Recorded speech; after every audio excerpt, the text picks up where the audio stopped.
Selamat malam Bapak, perkenalkan nama saya Maristo Harabi, kelas A semester 7, program studi sosiologi. NIM 1703030025, tugas ke-6 sosiologi terapan. Nah, di sini saya akan menjelaskan tentang sosiologi di usia internet. Internet adalah contoh nyata dari kebutuhan untuk merevisi pemahaman tentang kekuasaan sebagai terletak dalam wacana yang mendukung kekuasaan sebagai informasi di luar wacana, diskursus atau dalam istilah Lyotard, metanaratif tidak dapat digunakan lagi memahami bagaimana pengetahuan dihasilkan karena informasi internet tidak dibatasi di dalamnya. Nah, demikianlah praktik pengetahuan baru dan cara baru menghasilkan pengetahuan tidak memungkinkan untuk penggunaan wacana sosial di menengahi pengetahuan itu. Berselancar pengetahuan yang menyenangkan sebagai cara standar mengumpulkan informasi secara online menurut Dreyfus 2001. Nah, berfungsi untuk meratakan semua jenis dan bentuk informasi sejauh ia menkontekstualisasikannya. Apapun yang diberikan sepotong informasi dapat dikaitkan dengan yang lain dalam praktik main-main berselancar sejauh baik produsen maupun konsumen tidak terpengaruh dalam sosial pada titik produksi, konsumsi, narasi, beserta besar tidak bisa dimainkan. Karenanya dia akan last effect leveling internet. Sejauh mana hal itu memungkinkan individu untuk melampaui dirinya keadaan dan menemukan diri baru di bawah ke intensitas yang lebih besar. Nah, dalam pengertian ini ada pun pengertian dari kekuasaan. Kekuasaan kita bercerita dari sosial dari status sosial melalui anonimitas kehidupan online dipahami sebagai fungsi persuasi dan representasi. Nah, ini menurut Yon 1996 ini berfungsi untuk mengedepankan peran file simbolis dalam kehidupan sosial, tetapi sering seperti Webster 2005 dan Bean dan Katz 1997 telah menunjukkan dengan mengorbankan peran yang terlalu besar untuk keinginan individu melalui tujuan individu yang dirumuskan secara sadar sebagai menentukan dan mengatasi keadaan lokal. Nah, relativisme pendekatan ini bagaimanapun tidak meluas ke internet itu sendiri. Dalam ini akun lingkungan elektronik internet sering diberikan dalam bentuk menentukan agen dalam membentuk individu yang memiliki pengalaman online dianggap setidaknya setara dengan dan lebih sering lebih nyata dari yang ada di dunia material. Nah, saat ini banyak orang yang memakai menggunakan internet ya, dan bisa mendapatkan info-info terbaru melalui internet. Zaman modern sekarang ini sudah banyak orang yang terpaku dalam internet, dan banyak orang juga yang tidak membaca buku, hanya melihat dari internet. Contohnya kalau ada tugas pasti cepatnya di internet, bukan cari di buku.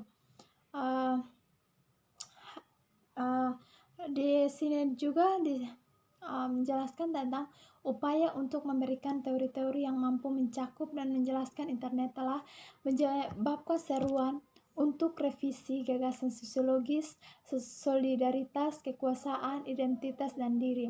Sangat sedikit dari teori baru ini langsung didorong oleh internet sendiri, karena mayoritas ahli teori yang pekerjaannya telah dirancang untuk membantu menjelaskan fenomena baru ini sebelum internet selama beberapa dekade. Namun, internet sebagai topik yang hangat menjadi pembuktian dasar di mana teori-teori ini dan para pendukungnya berjuang untuk akademis penguasaan. Ciri khasnya adalah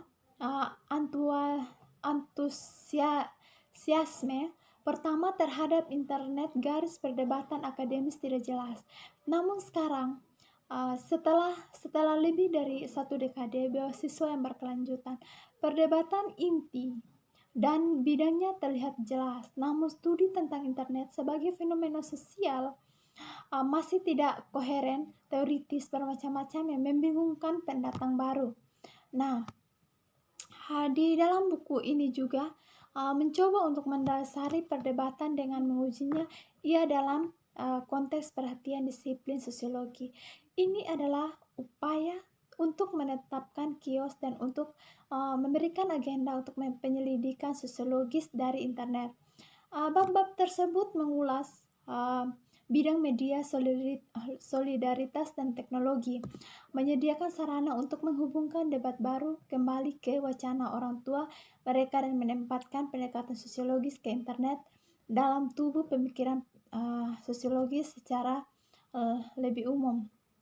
Bahayanya di sini adalah pekerjaan ini akan terlihat sebagai upaya untuk menyatakan bahwa internet tidak revolusioner. Tidak ada yang baru di bawah matahari dari sudut pandang sosiologi, dan karenanya bahwa tidak perlu memeriksa internet atau teori sosiologis dengan maksud untuk merevisi problematika yang sudah dalam dipegang. Untuk melakukannya hanya akan menjadi banyak bentuk nostalgia yang salah tempat. Hal ini tentunya sangat produktif dan pernyataan yang berpotensi merevolusi dapat dinyatakan sehubungan dengan internet. Tetapi buku ini berpendapat bahwa ini bukanlah pada umumnya. Pertanyaan-pertanyaan yang ada telah ditanyakan.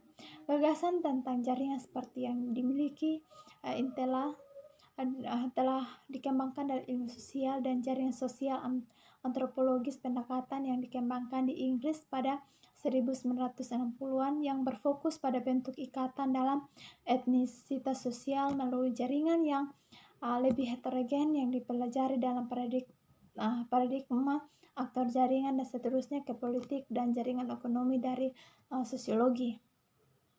Nah,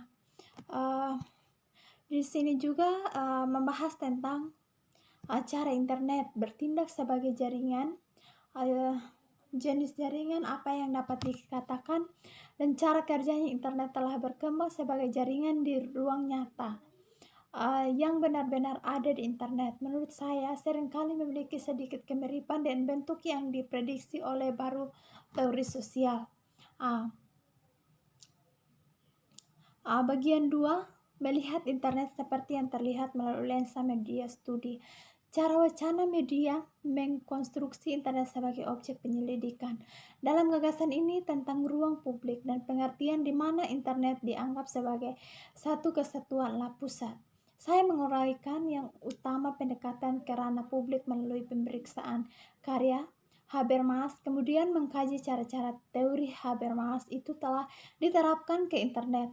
Saya di sini berpendapat bahwa ada kesenjangan mendasar dalam pendekatan ini antara teoritis, futuristik, utopis, atau distopia, kontribusi dan bukti empiris saat ini tersedia, dan upaya untuk mendamaikan bukti dan teori. Bagian ini membahas jenis pertanyaan yang menjadi latar depan ketika kita menganggap internet sebagai potensi publik bola dan mempertimbangkan cara ini membatasi imajinasi sosiologi terkait dengan topik tersebut. Sosiologi teknologi sebelum minat akademis di internet dan teknologi komunikasi baru agak balkinasi di dalam akademi merupakan jenis penyelidikan tertentu yang telah menjadi dipisahkan dari arus utama.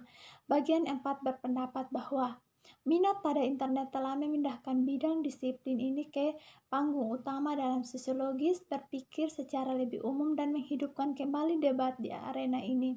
Sebagai konsekuensinya, teori baru dan bacaan baru dari kontribusi lama sedang dikembangkan untuk memperhitungkan teknologi komunikasi baru.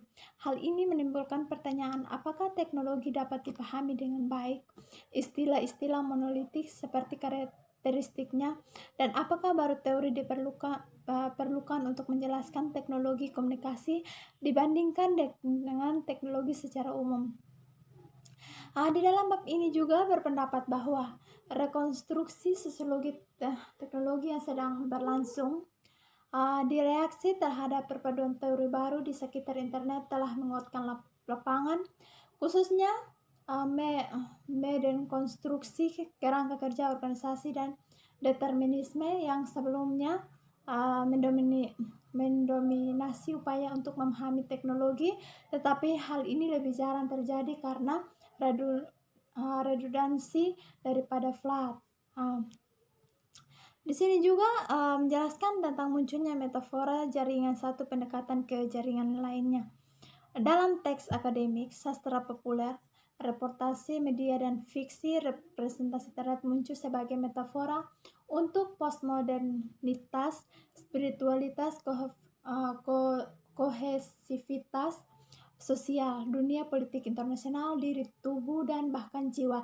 Dari ujung tubuh manusia hingga ujung kaki dan yang paling banyak dekat dengan yang paling terpencil, internet telah digunakan sebagai cara menjelaskan dan mencontohkan pemahaman baru kita tentang diri kita sendiri dan dunia ini di sekitar kita, dan resonansi dari metafora itu dalam banyak hal berakar profil publik yang berkembang dari ilmu jaringan baru.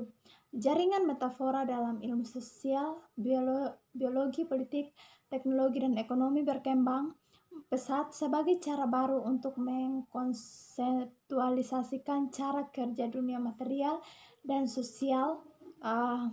Gagasan tentang jaringan menurut Hart dan Negri menjadi isomorfisme kunci bentuk umum dan konten yang berbeda dari waktu seperti teori sosial Michael Foucault 1977 bahwa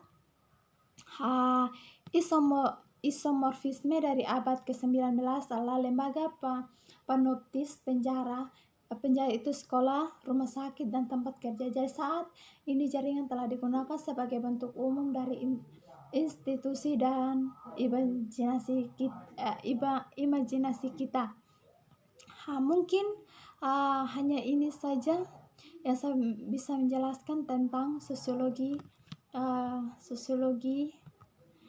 di usia internet ya. Mungkin hanya itu saja. Jika kalau ada yang salah atau kurang dimengerti, saya mohon maaf. Sekian dan terima kasih. Shalom.